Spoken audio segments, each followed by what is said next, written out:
हम संविधान को मानते हैं, संविधान का पालन करते हैं, संविधान की सुरक्षा के लिए गर्दन काट भी सकते हैं और कटवा भी सकते हैं। ये याद रहे लोगों को। जिन लोगों को भ्रम हो चुका है कि वो संविधान को बदल देंगे तो घबरा। अगर बहुजन जाग गया तो समझो कि ये 15% यहां से भाग गया। अगर बहुजन जाग गया, मैं ये नहीं चाहता कि तुम यहां से भागो। तुमने ये व्यवस्था बनाई, मैं चाहता हूं तुम भी हमें बढ़ते हुए देखो। तुम भी बाबा साहब के रोते हुए उस चेहरे को याद करो जो नौजवान यहाँ बैठे हुए हमारे बुजुर्ग। उन्होंने कहा कि मैं बड़ी मुश्किलों से इस काफिले को यहाँ तक लेके आया।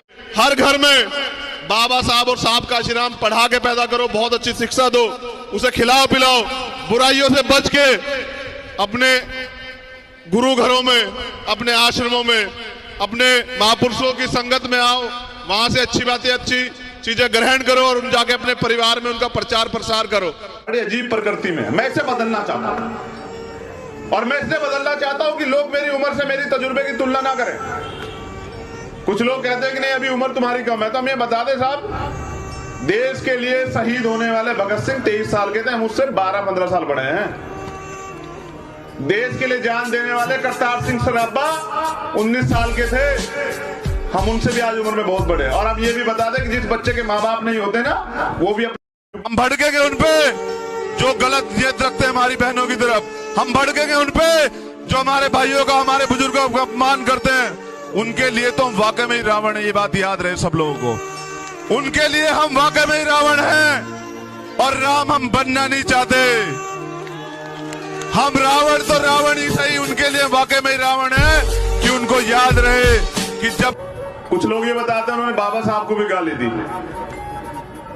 हमारे सामने देते तो शायद ये गवाह है, ये रोशिंदर भी और ये भी, कि अगर हमारे सामने हमारे महापुरुषों को गाली देते तो चाहे हम रहते ना रहते, लेकिन वो लोग नहीं रहते, ये सच है।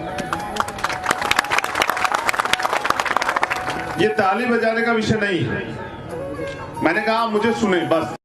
ये बाबा साहब बहुत दिन पहले कह के गए कि किसी भी समाज की उन्नति प्रगति उस समाज में की महिलाओं की उन्नति प्रगति पर निर्भर करती है। ये बाबा साहब ने कहा और बाबा साहब कभी झूठे नहीं हो सकते। और मैं जो आपसे वादा कर रहा हूं वो इसलिए कर रहा हूं क्योंकि बाबा साहब ने लिखा कि 21वीं सदी हमारी, इसलिए मैं आपसे वादा कर रहा हूं कि राज अपना आएगा। बस मेरी इतनी सी राय है कि अपनी बेटियों को खूब पढ़ाएं। मैं पिछले 5-6 दिन में कुछ बहनों से मिला। सोया हुआ समाज कभी शासक नहीं बन सकता है, टुकड़ों में बटा हुआ समाज कभी हुक्मरान नहीं बन सकता है, और मांगने वाला हमेशा भिखारी होता है, राजा नहीं होता। ये बात जब तक आपकी समझ में नहीं आएगी तब तक आपको इस देश में कुछ नहीं मिलेगा।